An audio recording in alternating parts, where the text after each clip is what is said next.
Salve, salve, galerinha, tudo bem? Professor Lisias na área de matemática para você.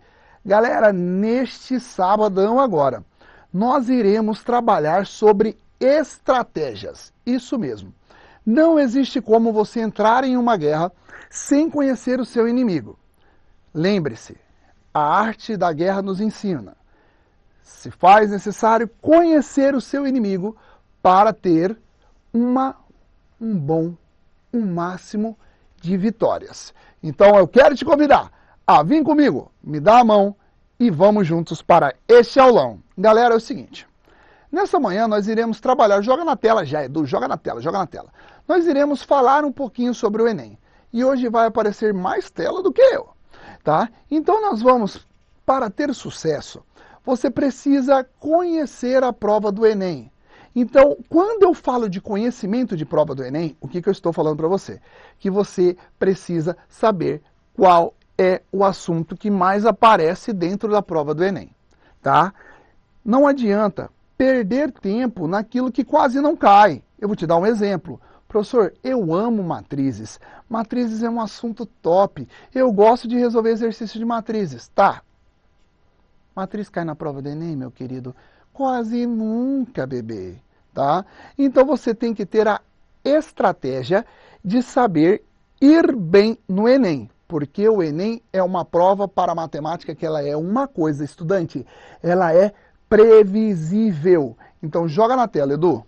Quais são os assuntos que mais apareceram na prova do Enem nos últimos 10 anos? O primeiro é chamado de grandezas proporcionais. O segundo, funções. Empatado com geometria espacial. Volta em mim, Edu. Se você assistiu a minha aula da semana agora, você viu que eu falei sobre conceitos da geometria espacial.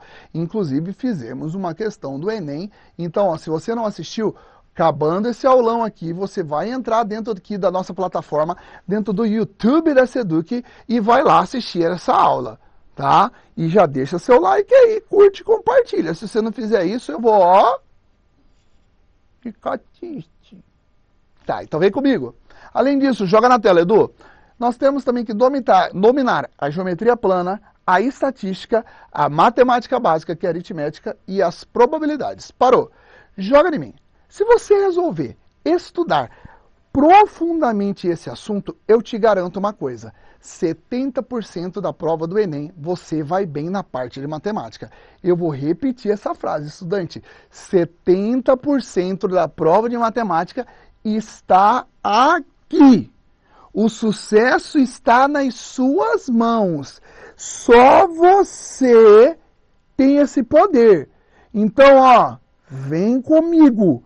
Me dá a sua mão. Que a aprovação ela vai chegar, tá? Mas na onde? Aqui no Pré-ENEM Digital de Mato Grosso para você. Agora vamos entender o que são os assuntos cobrados em cada uma desses tópicos aqui. Vamos lá, o primeiro, joga na tela, Edu. O primeiro assunto são grandezas proporcionais. A primeira coisa que é mais cobrada é razão e proporção. E depois é cobrado um negócio chamado de porcentagem, tá? Razão e proporção e porcentagem. Ô Lisias, o que é razão? Razão é a divisão entre duas grandezas, no qual eu já estive falando com vocês sobre a razão no nosso primeiro aulão de sábado. Eu dei o exemplo de quem? De velocidade média. Mas eu quero falar de outra agora, que é certeza, que hora que eu e os outros colegas de matemática começarmos a entrar aqui nas aulas quase todo dia com aula de matemática. Nós vamos colocar para vocês são as escalas, porque escala, a primeira vez, você aprendeu aonde? Na aula de geografia. O que é escala? É nada mais do que o tal do desinho dividido pelo desão.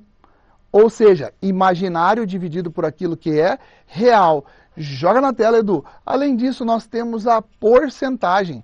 O que é porcentagem? Porcentagem é nada mais do que uma razão, na onde eu pego e aparece aquele símbolo, bolinha barra bolinha, que quer dizer o quê?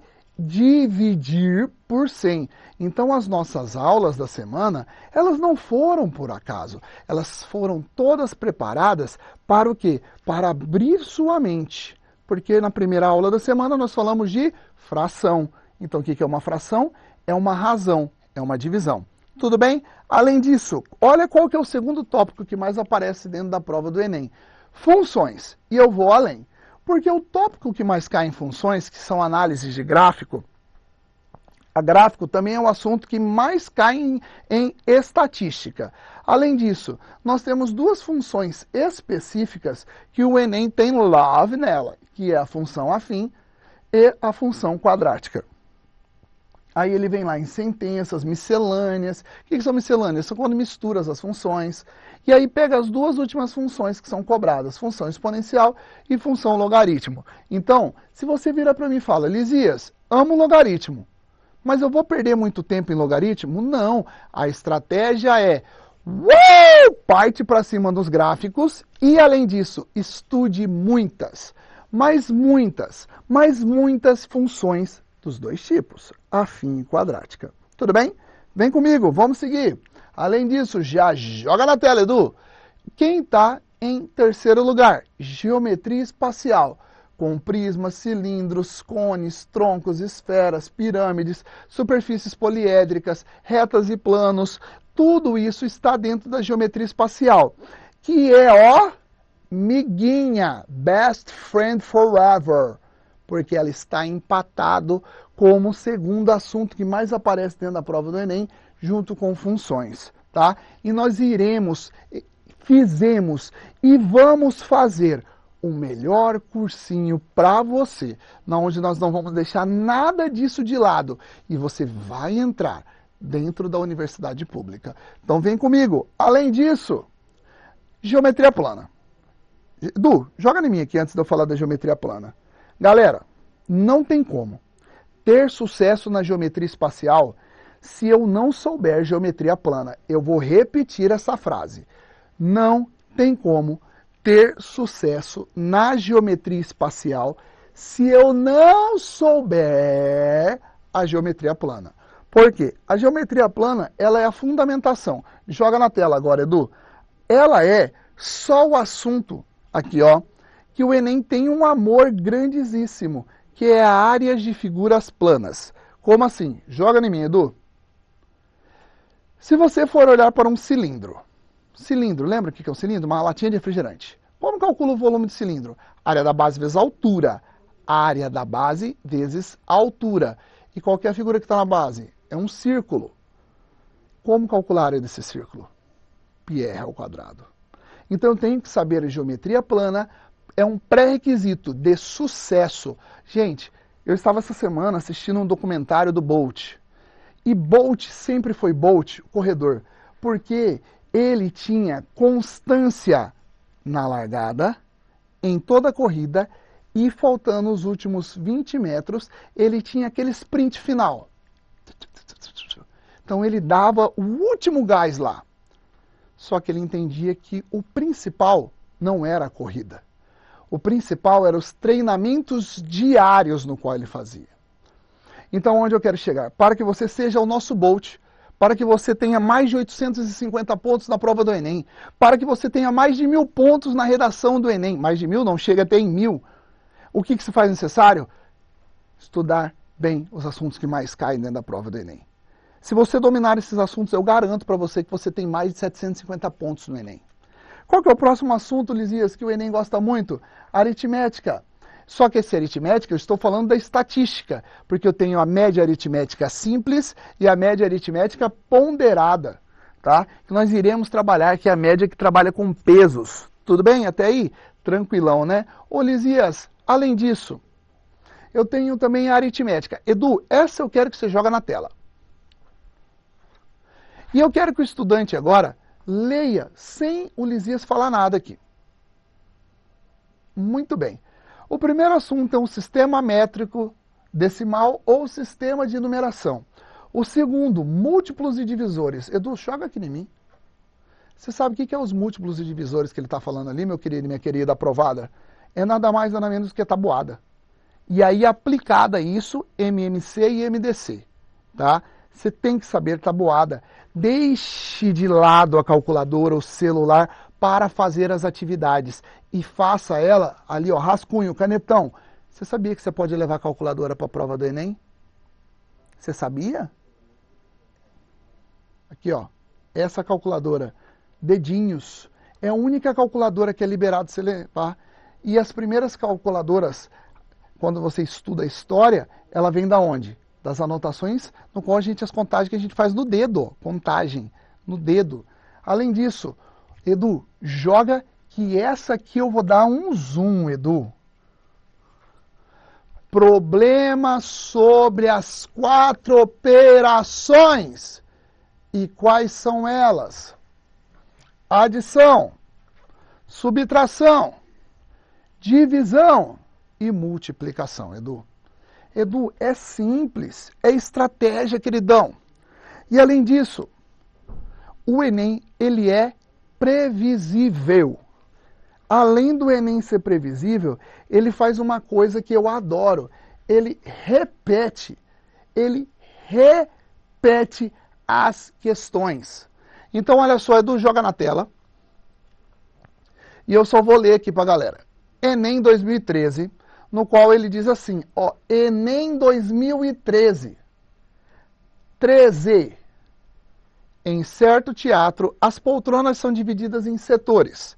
A figura apresenta a vista do setor 3 deste teatro, no qual as cadeiras escuras estão reservadas e as claras não foram vendidas.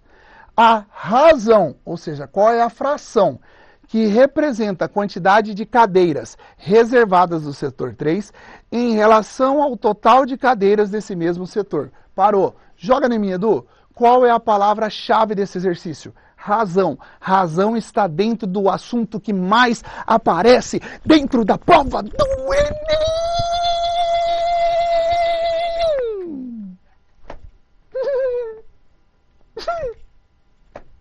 Você não pode errar, bebê.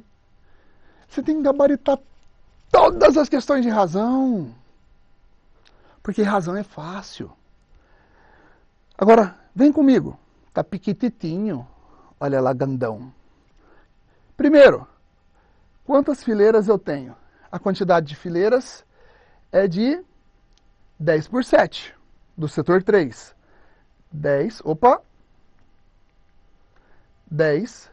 por 7. 10 vezes 7? 70. Então, qual é o total de cadeiras? 70. E quantas são as cadeiras reservadas? Aí você tem que fazer uma coisa difícil demais. 1, 2, 3, 4, 5, 6, 7, 8, conta até 17. E aí você chega na resposta. Qual é... Joga na tela para mim. Qual é a letra? Letra A daquilo que você vai ser. Aprovado. Em nome de Jesus, amém? Aprovado em nome de Jesus, amém? Aprovado em nome de Jesus, amém? Amém. Então manda no chat agora, pipoca, amém, amém, amém, amém, amém, amém, amém. Massa demais. Agora, o Enem repete questão. Mentira. O Enem repete questão. Posso te mostrar? Edu, toma. Enem 2020. Uma empresa de ônibus utiliza um sistema de venda de passagens que fornece a imagem de todos os assentos do ônibus, diferenciando os assentos já vendidos por uma cor mais escura. Dos assentos ainda disponíveis, a empresa monitora permanentemente o número de assentos já vendidos e comparará-o com os números total de assentos do ônibus para avaliar a necessidade de alocação de veículos extras. Na imagem, tem-se a informação dos assentos já vendidos e dos assentos ainda disponíveis em determinado instante. Lembra do teatro? Agora está falando de busão. Cara, não dá. Edu, não dá, Edu. Edu, não dá, querido. Ô, meu best, não dá, amigão. Olha o que ele está falando, Edu. Joga na tela para a galera, Edu. A razão é o mesmo comando da outra questão. Entre o número de assentos já vendidos e o total de assentos desse ônibus nesse instante, nesta imagem, é considerada de quanto? Joga ali, Edu. Joga na minha cara aqui. Ei, é a mesma questão, tio mano e tio mana.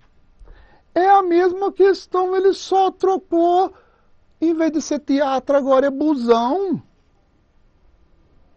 E ainda vou te mostrar uma coisa. Tá aqui. Qual é o total de assentos vendidos? Tem que contar.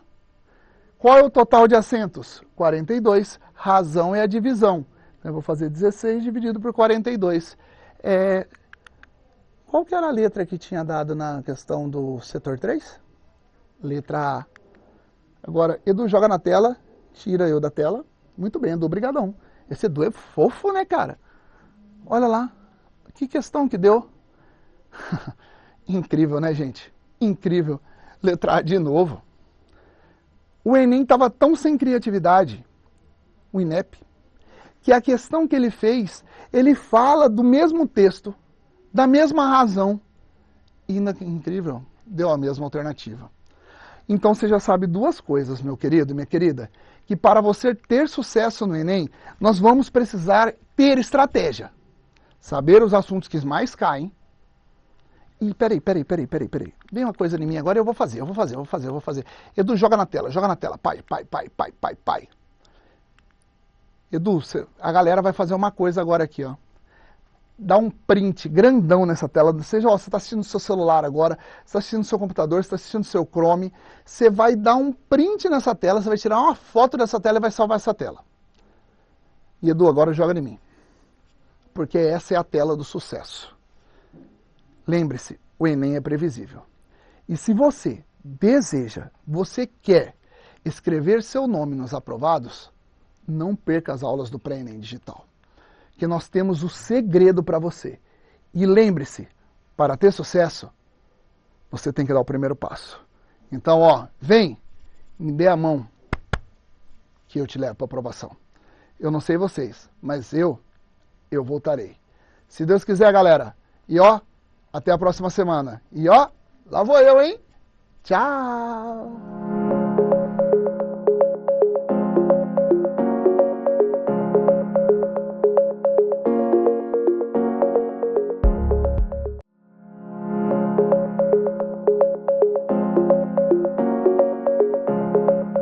Olá, estudantes da Rede Estadual de Ensino de Mato Grosso. Eu sou a professora Miriam, de Linguagens, Códigos e Suas Tecnologias, e também vou ajudá-los aí um pouquinho nos repertórios para a redação.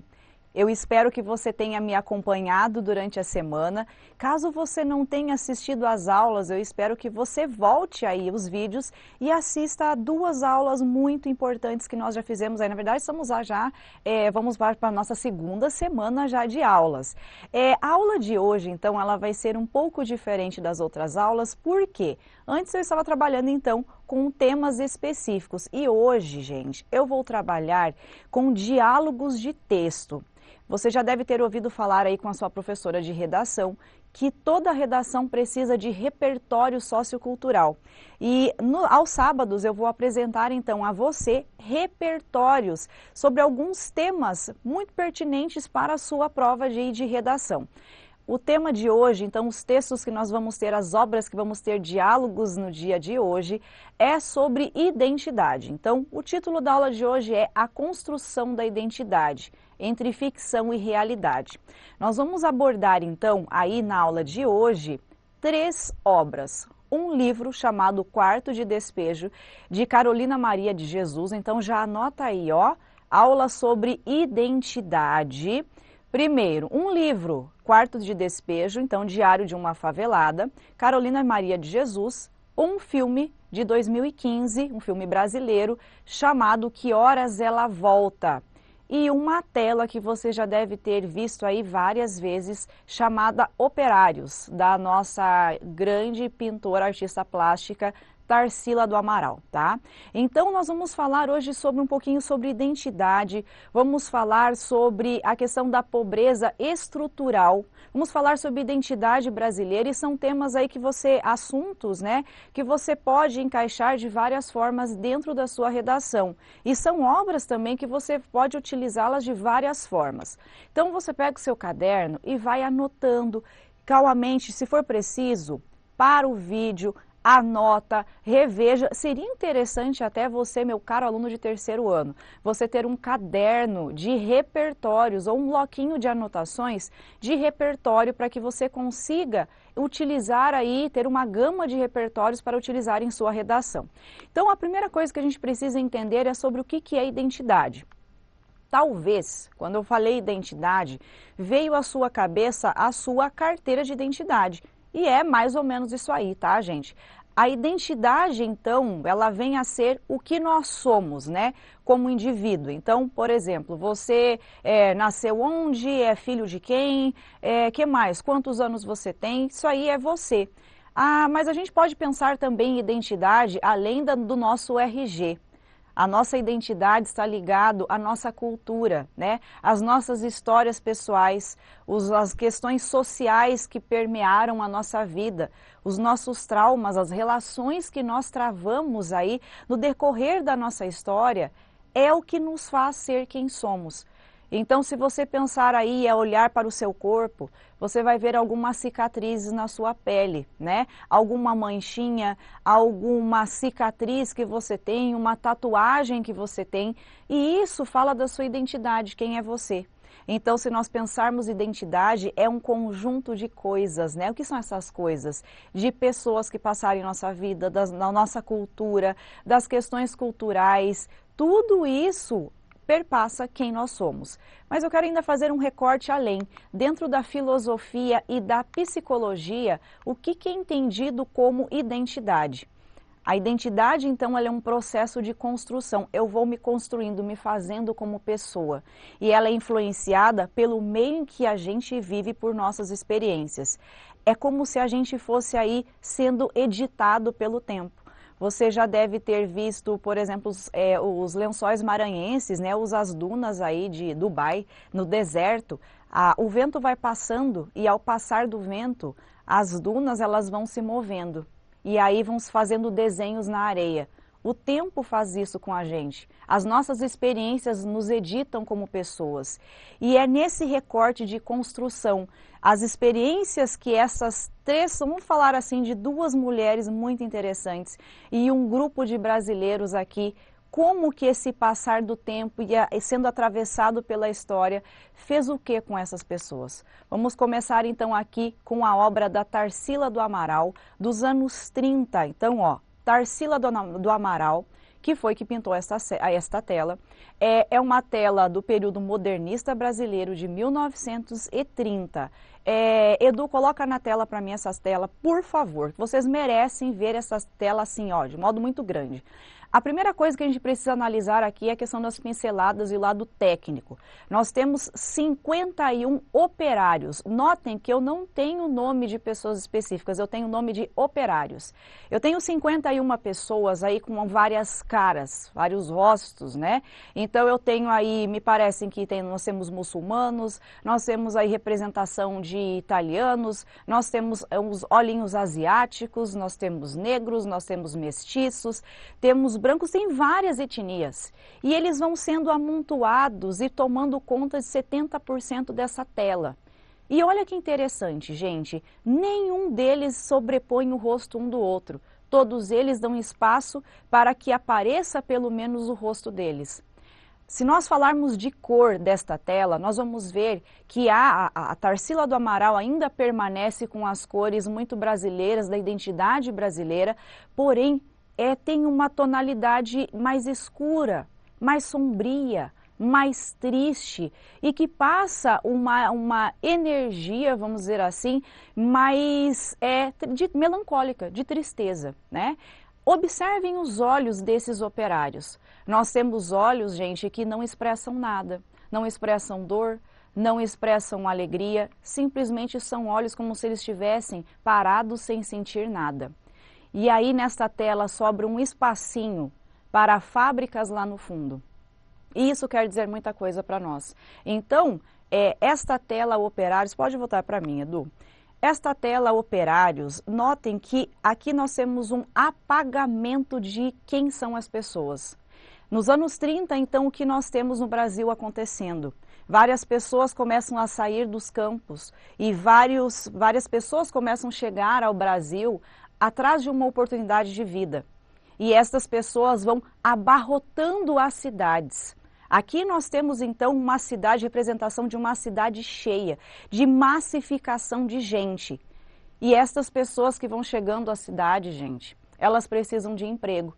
E elas vão parar onde? nas fábricas. E é aqui no boom da industrialização que nós temos aqui no Brasil, né, o começo da indústria brasileira, esses operários vão tomando então as fábricas. Só que ao mesmo tempo que eles acabam massificando, enchendo as cidades, eles vão perdendo a identidade de quem eles são. Eles se tornam mais um número.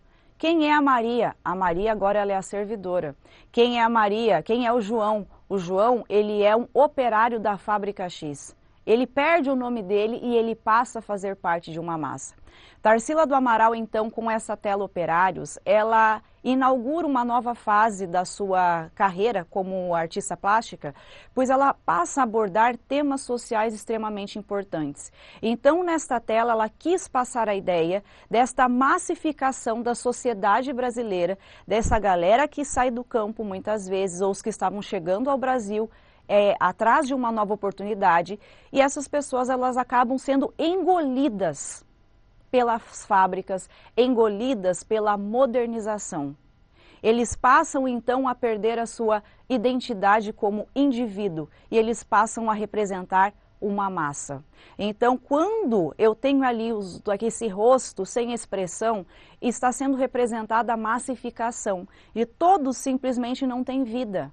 O que esses operários têm? Eles vivem para sustentar as fábricas. Então eu não tenho aqui um indivíduo. Quem é você como indivíduo aqui nos anos 30? Esses operários, eles são simplesmente a fábrica em que eles trabalham. Eles não são o João, não são a Maria, eles são quem? Eles são a fábrica. Eles são operários. E é interessante o título desta obra, então, quando ele fala em operários, eu perco então a questão de um substantivo comum. Eu perco a individualidade e eu passo a ser a massa. E essa tela, então, gente, ela tem uma construção de uma identidade coletiva de massificação. Vamos, então, para a nossa outra obra, que nós vamos abordar agora, que aqui eu não estou falando de várias pessoas, eu não falo de vários operários. Vamos caminhar um pouquinho aí no tempo, e depois dos anos 30, vamos chegar aí aos anos 50, com Carolina Maria de Jesus. A obra que nós vamos ver agora se chama Quarto de Despejo, Diário de uma Favelada. Quem é Carolina Maria de Jesus? Carolina Maria de Jesus não é igual a Tarsila do Amaral, que frequentou aí as grandes universidades brasileiras e aí viajava muito, tinha uma vida no exterior muito ativa.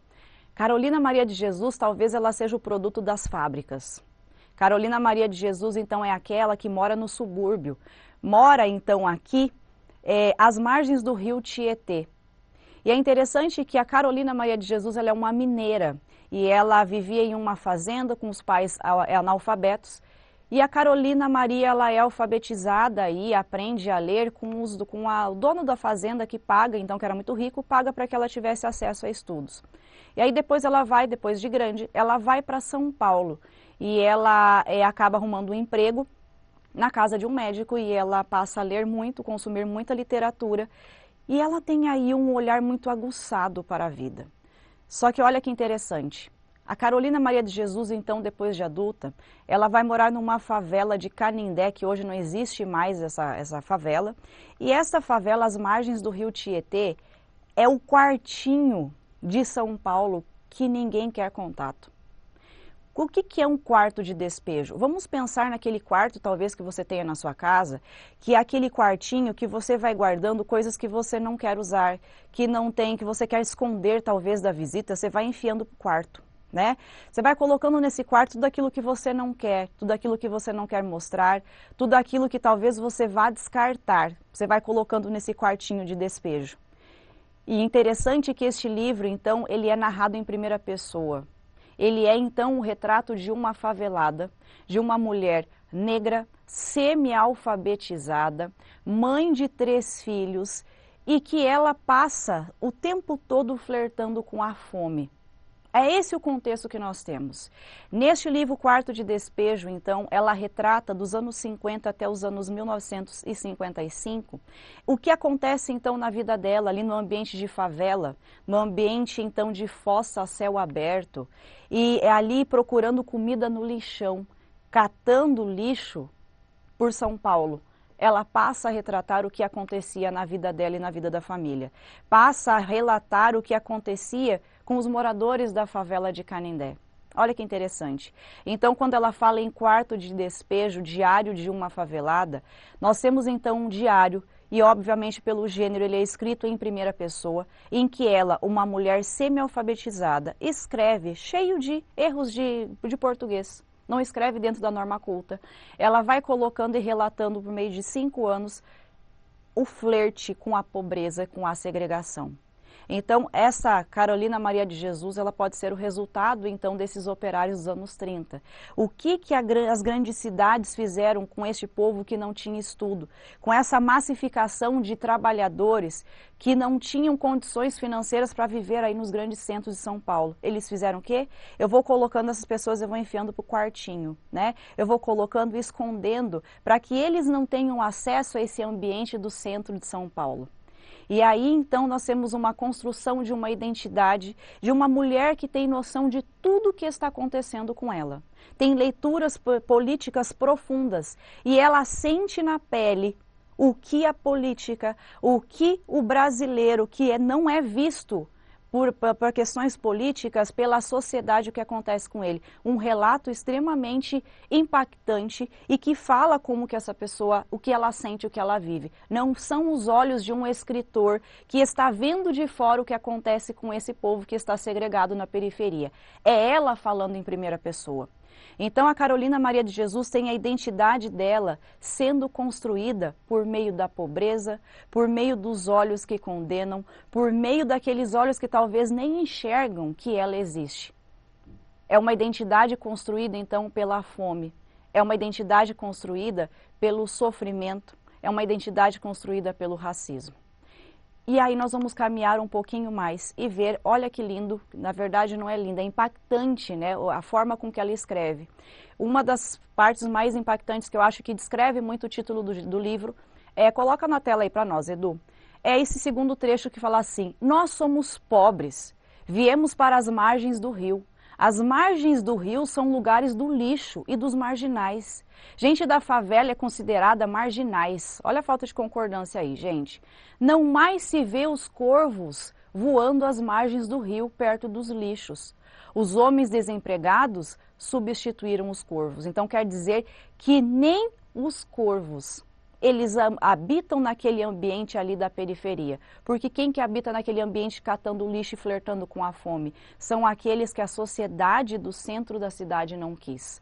Num segundo trecho muito importante, ela fala um pouco sobre abordagem política. Não sei se vocês sabem, devem ter estudado em história. Nos anos 50, nós temos aí a evolução dos 50 anos em 5, que o Juscelino Kubitschek pregava tanto. O trecho diz o seguinte, coloca na tela aí, Edu. Comecei a sentir fome. E quem está com fome não dorme. Quando Jesus disse para as mulheres de Jerusalém, não chores por mim, chorai por vós. Suas palavras profetizava o inverno do Senhor Juscelino. Penado de agruras para o povo brasileiro.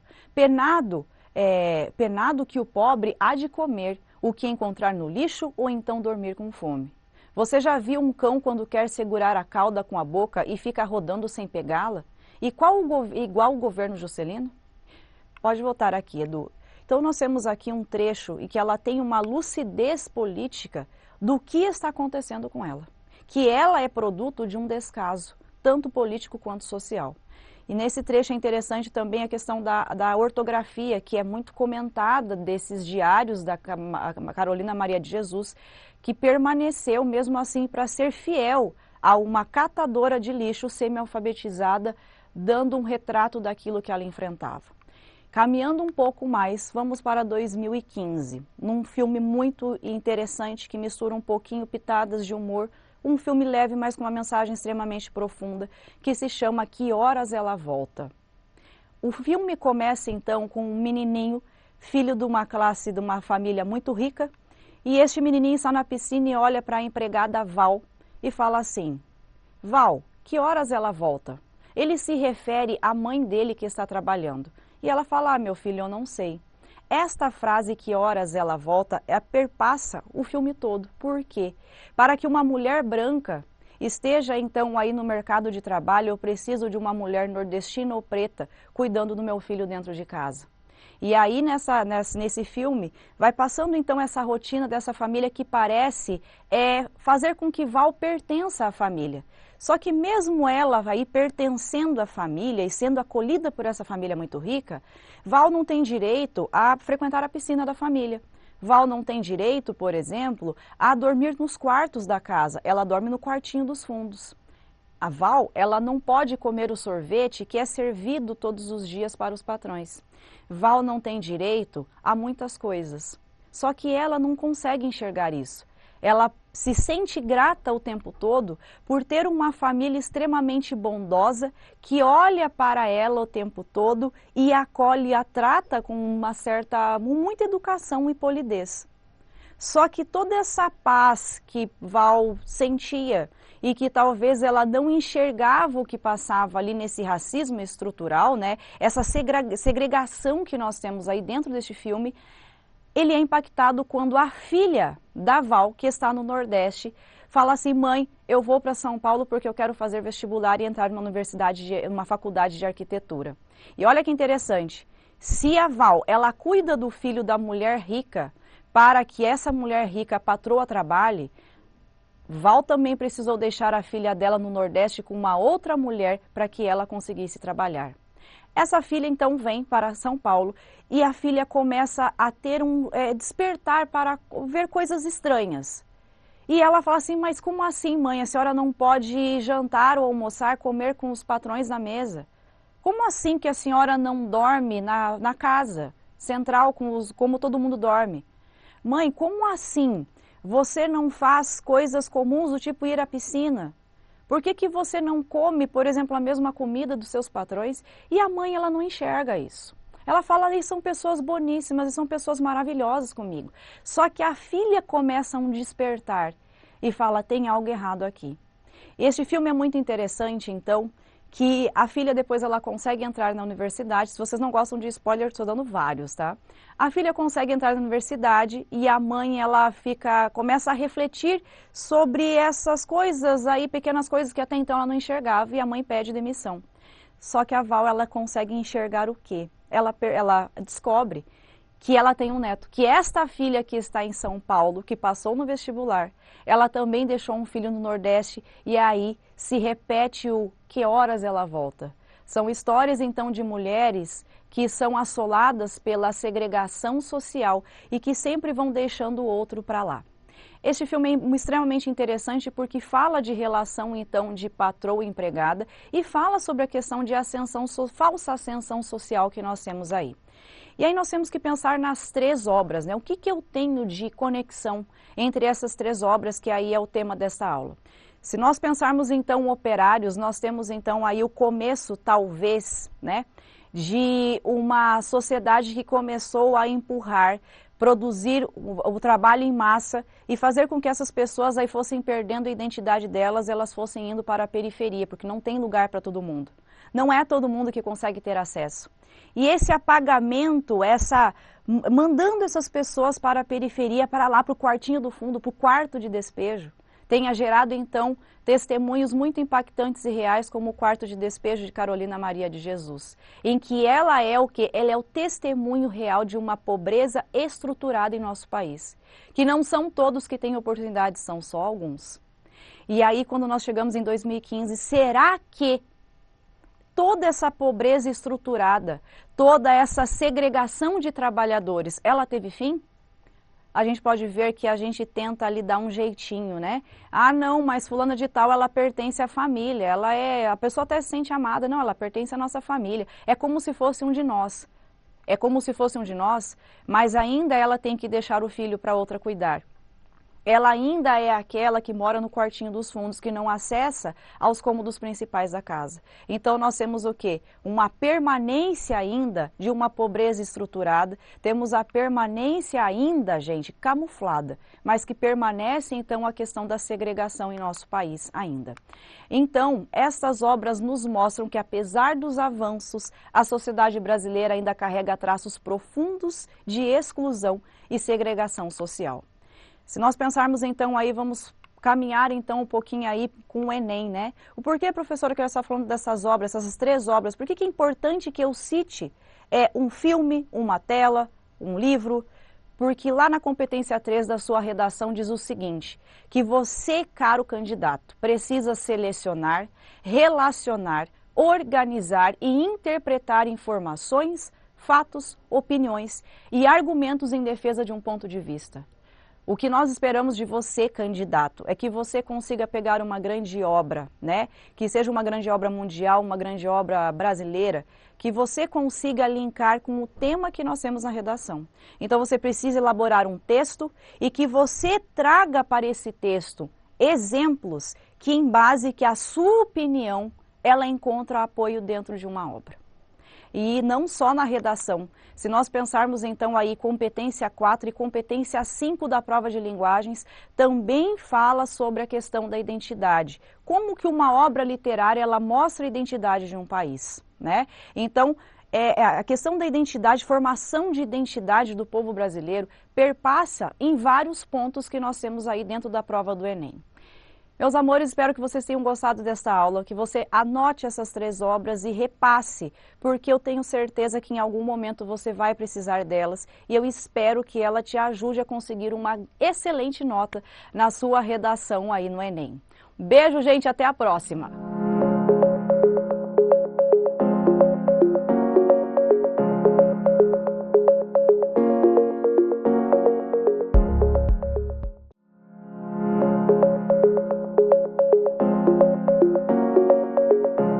Olá, galera, muito bem-vindos ao programa do Pré-ENEM Digital Mato Grosso. Eu sou o professor Carlos Magno, sou professor de Biologia e estou acompanhando seus estudos dentro de Ciências da Natureza.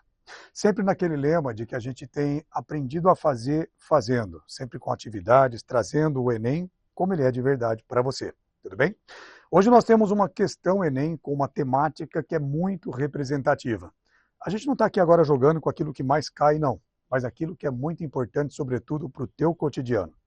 Um perfil que o Enem carrega e outras provas estão seguindo essa tendência, como por exemplo agora a FUVEST, é que o conteúdo cotidiano é mais importante do que aquele conteúdo técnico, que a gente aprende e fica se perguntando para que ele serve. Esse conteúdo de biologia de hoje tem tudo a ver com o nosso cotidiano. Logo, tem tudo a ver com o programa do Enem, tudo bem? Bem-vindos hoje ao tema de Programa de Saúde, uma ala da biologia belíssima que é lucro de toda maneira. Você aprende pelo Enem, mas aprende pela vida. Então, vamos lá. Vamos acompanhar uma questão que aconteceu no Enem em umas edições bem antigas. A questão está carregada aqui atrás de mim, mas nós vamos segurar um pouquinho. Que olha essa temática que nós vamos te apresentar hoje, que é sobre uso de anabolizante. Pode pensar assim, professor, você pegou esse tema das atualidades. Com certeza essa questão aí é dos últimos anos, do ano passado ou retrasado. E na verdade, gente, sem exagero, essa questão é do século passado. 1998, tá lá, ó, desde o século passado, desde 1998, nós temos uma abordagem se preocupando com esse tema. E ele se reincide cada vez mais porque é cotidiano e também porque é uma prática preocupante. Então, nós vamos fazer aquilo que a gente tem feito a cada questão do Enem. Lembra do nosso lema? Aprender a fazer, fazendo. Por isso a gente vai fazer a questão, aprender o conteúdo relacionado a ela e nos preparar para outras edições do Enem que tenham temática semelhante. Tudo bem? Hugo vai nos ajudar agora. Perdão, eu tenho que falar o nome certo. É Edu. Edu vai nos ajudar agora. Vamos lá, ele vai colocar na tela inteira para a gente acompanhar a leitura da questão agora. Bora ali, ó, ele está rindo lá. Questão Enem. Matéria publicada em Jornal Diário discute o uso de anabolizantes apelidados de bombas. Quem nunca, né, gente? Quem nunca ouviu falar dessa expressão? Por praticantes de musculação. Segundo o jornal, os anabolizantes são hormônios que dão uma força extra aos músculos. Quem toma consegue ganhar massa muscular mais rápido que normalmente. Continua a questão, vamos lá. Isso porque uma pessoa pode crescer até certo ponto, segundo sua herança genética, e independente do quanto ela se exercite. Um professor de musculação diz: comecei a tomar bomba por conta própria. Ficava nervoso e tremia. Fiquei impotente durante uns 6 meses, mas como eu sou lutador de vale tudo, tenho que tomar. Tá lá, continua agora a questão bem rapidinho ali, vamos continuar ali. O comando da pergunta agora pede o seguinte, ó. a respeito desta matéria, dois amigos fizeram os seguintes comentários. Chegou a hora da gente voltar aqui para travar uma ideia a respeito do assunto.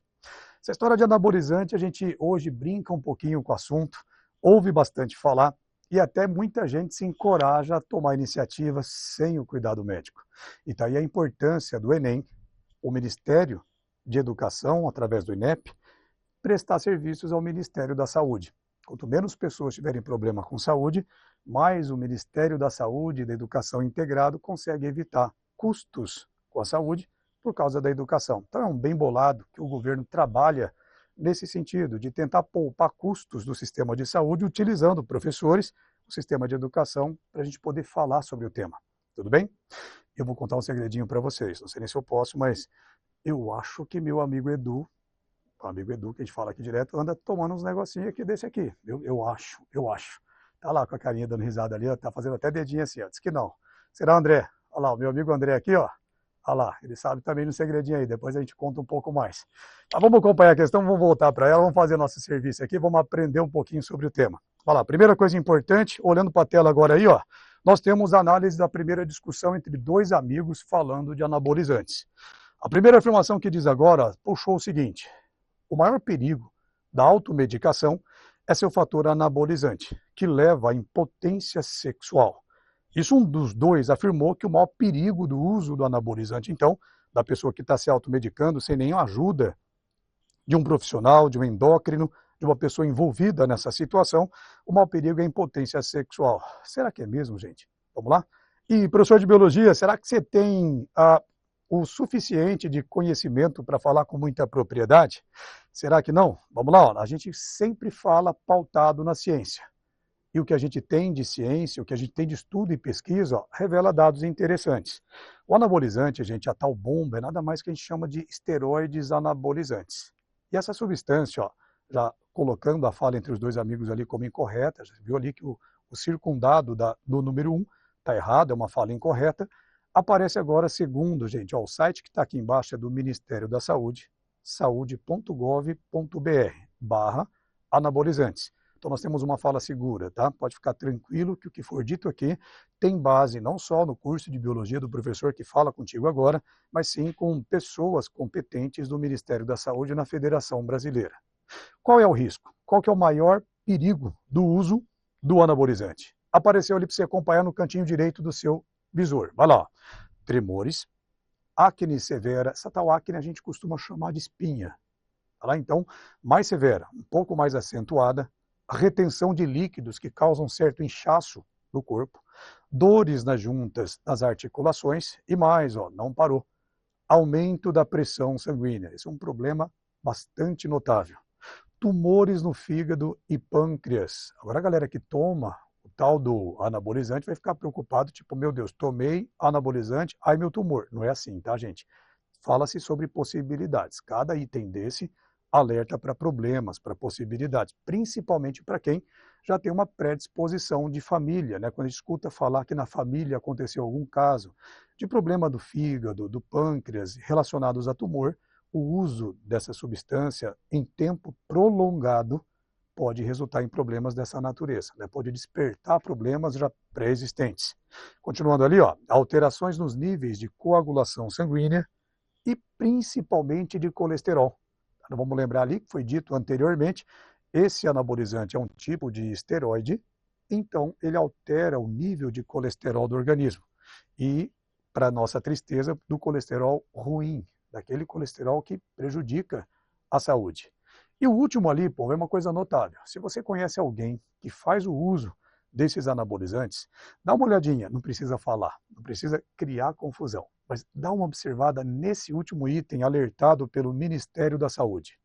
O uso prolongado e sem cuidado médico pode provocar o aumento da agressividade, que pode resultar em comportamentos violentos e, às vezes, de consequências trágicas. Isso que a gente acabou de falar contigo agora ali, ó, são os principais problemas relacionados ao uso de anabolizante sem acompanhamento médico, tá? Isso é muito importante, e também um uso prolongado. Então é quem usou uma vez ou quem fez uso de alguma maneira que tudo isso aqui vai acontecer. Mas é um alerta do Ministério da Saúde para os principais perigos Então, por que a primeira afirmação entre os dois amigos aqui do Enem, por que o diálogo entre eles foi invalidado? Por que está errado? Porque o maior perigo não é a impotência sexual. Mas, professor, pode acontecer de impotência sexual para quem faz uso prolongado e sem acompanhamento médico dessa substância? Sim, gente, pode acontecer. Tá? É uma possibilidade também. Esse uso prolongado pode levar à inibição da produção do hormônio natural. O organismo sente que já tem uma quantidade muito grande do hormônio e as gônadas sexuais masculinas que são estimuladas para produzir o testosterona começam a reduzir a produção natural. Isso pode resultar numa alteração do libido e sim, pode causar algum tipo de problema de disfunção erétil. Tudo bem? Mas lembra sempre das palavras de possibilidade, porque normalmente quem escuta ou diz que me diz que no cotidiano acaba dizendo assim, eu conheço um cara que usa e não tem nenhum problema com isso. Então nós vamos mais uma vez alertar, uso prolongado e sem o devido cuidado médico. Tudo bem? Tem uma coisa legal sobre isso, que quando você vai ao médico, por exemplo, ao endocrinologista, e você vai tentar fazer o uso com o cuidado do endócrino, como deveria ser, muitos endocrinologistas já têm uma plaquinha, cara, colocada dentro do consultório médico deles, dizendo, nós não receitamos substâncias que são equivalentes ao anabolizante para efeito estético. Então, é uma preocupação grande dos profissionais da área endocrinologia, que trabalha com os hormônios, sobre essa vontade de usar o anabolizante, o hormônio, simplesmente para efeito estético. Então, invalidada a afirmação de número 1, nós vamos voltar para a tela agora para poder continuar, o Edu vai colocar lá para nós, esse número 1 que fala sobre que o maior perigo não, tá, gente? Ó, a palavra mais incorreta dentro desse distrator, seria aí dessa afirmativa, é o maior perigo. Não é o maior perigo. Pode ser um deles, mas o maior perigo a gente viu ali que tem muitas outras consequências relacionadas ao uso prolongado e sem o cuidado médico dessa substância. Tudo bem? Vamos ver a segunda afirmação. Vamos lá. Vamos esquecer não, tá? O contexto da história é que nós temos dois amigos conversando, fazendo afirmações, e o que nós estamos fazendo agora é utilizando os conhecimentos da biologia para poder julgar o item, julgar a fala desses dois amigos sobre o uso de anabolizantes. Vamos lá. Segundo item. O crescimento corporal depende tanto dos fatores hereditários quanto do tipo de alimentação da pessoa. Se pratica ou não esportes, se dorme às 8 horas diárias. Vamos voltar um pouquinho? Apareceu um bombadinho aqui, ó, no canto da tela, está bem em cima ali do André. Essa figura, essa imagem, normalmente está relacionada ao crescimento, mas é o crescimento da massa muscular. E esse crescimento muscular também tem relação com a temática que nós estamos falando agora. Aí você viu o que está escrito ali? A alimentação e, sobretudo, gente, as horas de sono. Quando se fala em sono, você fala, professor, tem alguma coisa a ver? Dormir bem não é dormir muito, mas é dormir por volta de 8 horas por dia e um sono realmente repousante. Isso tem a ver com crescimento? Tem muito.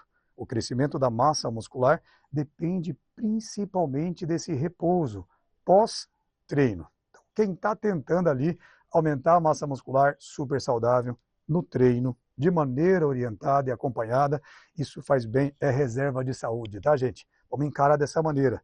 A tua massa muscular conquistada de maneira honesta, de maneira certinha, com exercício nosso de cada dia, essa massa muscular é reserva de saúde. Quanto melhor essa massa muscular, essa biopedância positiva, né, com massa muscular, mais saúde tem e mais longa vida e vida saudável. Tudo bem? Então, nada contra o uso da substância, do anabolizante, se tiver acompanhado com o médico direitinho e ele disser, você precisa disso. É diferente de, eu quero um fator estético rápido, eu quero crescer muscularmente rápido e vou fazer isso por conta própria. Isso é muito diferente. Tá? Então, o item de número 2 tem coisas valiosíssimas. Boa alimentação e dormir direitinho pode ajudar no crescimento, mas o crescimento da massa muscular. Mais uma coisa relevante ali, ó, dentro do item de número 2, ele diz alguma coisa a respeito do fator hereditário. Será que existe uma genética para o crescimento muscular? Sim, tá? Existe. Nós não somos iguais. Cada um de nós tem uma predisposição para o crescimento muscular. Algumas pessoas vão crescer sim mais e mais rápido, e outras um pouco menos e talvez um pouco mais demorado. Cada um de nós tem uma natureza diferente, tá? Então, vamos continuar com a temática de anabolizante, analisando a fala dos nossos dois amigos ali, convidados pelo Enem, para fazer a afirmação da anabolizante. Vamos lá, continuar na tela agora, o Edu vai colocar para a gente na tela agora. Vamos para o item de número 3. Pronto, foi lá. Número 3, já apareceu, tá ali. Os anabolizantes devem ter mexido com o sistema circulatório do professor de musculação, pois ele até ficou impotente. Vamos dar uma lidinha de novo aqui, que eu me dei uma atrapalhada na leitura do item. Vamos de novo, ó. Vamos lá. Número 3, os anabolizantes devem ter mexido com o sistema circulatório do professor de musculação, pois ele até ficou impotente. Bora voltar? Vamos lá? O professor fez o relato. Não são os dois amigos que estão dizendo simplesmente por dizer. O professor fez o relato que ele teve um problema relacionado a isso.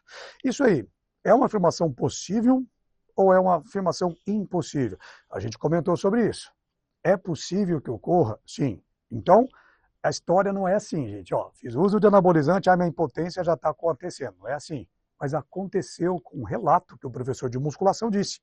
Lembra que ele falou ali no texto que a gente leu juntos? Ele trabalha com isso, então ele faz uso ali para poder conseguir um bom desempenho muscular. E ele reclamou disso aqui, ó, ficou impotente. Então, nasce por algum tempo, né? Por algum tempo ele sentiu os efeitos do uso do anabolizante. Então, isso sim é possível. Tá? Quem julgou a fala incorreta, revê que no primeiro item nós falamos só que não é o maior problema, mas sim é um problema possível do uso do anabolizante por tempo prolongado, sem o acompanhamento médico, é possível que ocorra, tanto que o professor está aqui afirmando, ó, aconteceu comigo. Daí ele teve o problema relacionado à impotência. Tudo bem? Voltando para a tela agora, vamos analisar o último item, o número 4. Ó, vai lá.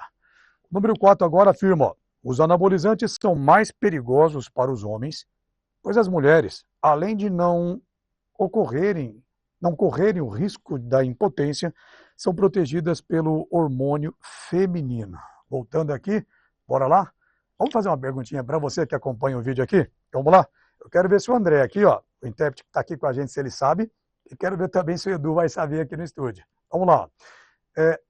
Quem tem hormônio testosterona, que é a base do tal anabolizante? Quem que produz a testosterona? Homem ou a mulher? Bora lá? Eu vou dar uma olhada aqui no estúdio para saber se eles estão respondendo certinho. Fala com a gente, André, o que você acha? Quem produz testosterona? Homem ou mulher? Olha lá.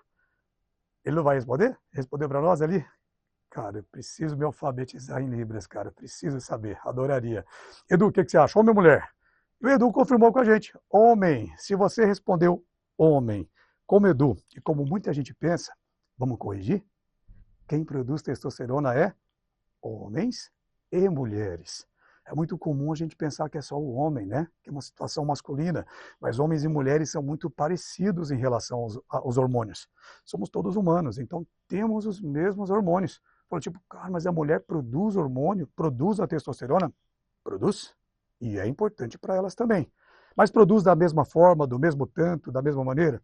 Não, tá? Aí é que mora a diferença. Mulheres produzem a testosterona pelos ovários e pelas glândulas adrenais, as que ficam em cima do rim ali. Esses hormônios, o testosterona na mulher, tem papéis importantes para a massa muscular, tem papel importante até relacionado ao orgasmo. Então, mulheres precisam da testosterona em menor quantidade que homens, e também o número de receptores na membrana das células dela é menor para a reação ao hormônio. Então, vamos lembrar disso. Mulheres estão relacionadas à temática do anabolizante, como diz o item de número 4, de maneira comum, tá? Mulheres têm também testosterona. E é verdade o que o cara está dizendo, já que a mulher não tem impotência, não é um problema para ela. Não vai rolar nenhum problema. Gente, vamos lembrar, somos todos humanos, homens, mulheres. Claro, tem diferenças anatômicas e fisiológicas, ou seja, corpórea e no funcionamento do organismo. Mas nós somos muito semelhantes diante do funcionamento das substâncias. Então, é possível que a mulher tenha alteração também no coração, na pressão sanguínea, da mesma maneira. Os problemas relatados no início da nossa aula de hoje pelo Ministério da Saúde são recorrentes a homens e também a mulheres. Cada um de acordo com a particularidade. Sim, pelo sexo e também pelo comportamento, pela fase de vida de cada um. Mas o que eles disseram não é verdade. Tá? No número 4, os dois amigos afirmam que as mulheres não têm problema com o uso de anabolizante. Tem, tá? Tem até um segredinho legal para a gente descobrir. Ó. Normalmente, nós temos uma situação que a gente costuma dizer que ela é relacionada ao sexo, que é a tal calvície. Muitos homens e muitas mulheres têm o gene para tal calvície. E quem que é mais calvo? Homens ou mulheres? Homens, né? Você vê muito mais homens calvos do que mulheres. Por quê? Porque ela é uma herança influenciada pelo sexo. Como o homem tem mais testosterona, tem mais substâncias no sexo masculino, o gene da calvície se manifesta mais no homem. E o que acontece com a mulher, por exemplo, que está usando anabolizante agora? Ela começou a usar anabolizante e falou, não, eu quero desempenho de massa muscular, eu preciso para efeito estético. A mulher quer ficar no shape, bonita. Tomou a testosterona, ela está fazendo uso do anabolizante. Uma das coisas que incrivelmente se manifesta é a característica da calvície. É bem triste, né? Tem muitas mulheres que não gostam, não admiram, não apreciam, por razões óbvias. Esse hormônio passa a despertar a ação da influência do gene da calvície em mulheres também. De novo, não vamos já generalizar, né? Tipo, não, a mulher tomou bomba, mas meu Deus, o cabelo caiu. Não é assim, tá? Então, claro que é tudo bem particular, cada um tem uma natureza diferente da outra. Mas não, tá? O que eles disseram aqui não está correto, que mulheres não têm risco no uso do anabolizante, porque não sofrem com impotência e porque são protegidos pelos hormônios femininos. Lembra que esse nosso equilíbrio endócrino, nosso equilíbrio hormonal, é um castelinho de cartas, tá? Isso pode desabar fácil. Então, o melhor é não mexer, ou se mexer nesses hormônios, mexer com orientação médica e quando necessário. Tudo bem? Então, vamos avaliar agora a questão por último, vamos lá? Edu coloca para a gente agora, Edu está participando da aula hoje bem, tá lá, ó, André também, vamos lá, ó. Tomando como referência as informações da matéria do jornal e o que se conhece da fisiologia humana, pode-se considerar que estão corretos comentários, a gente já viu, né?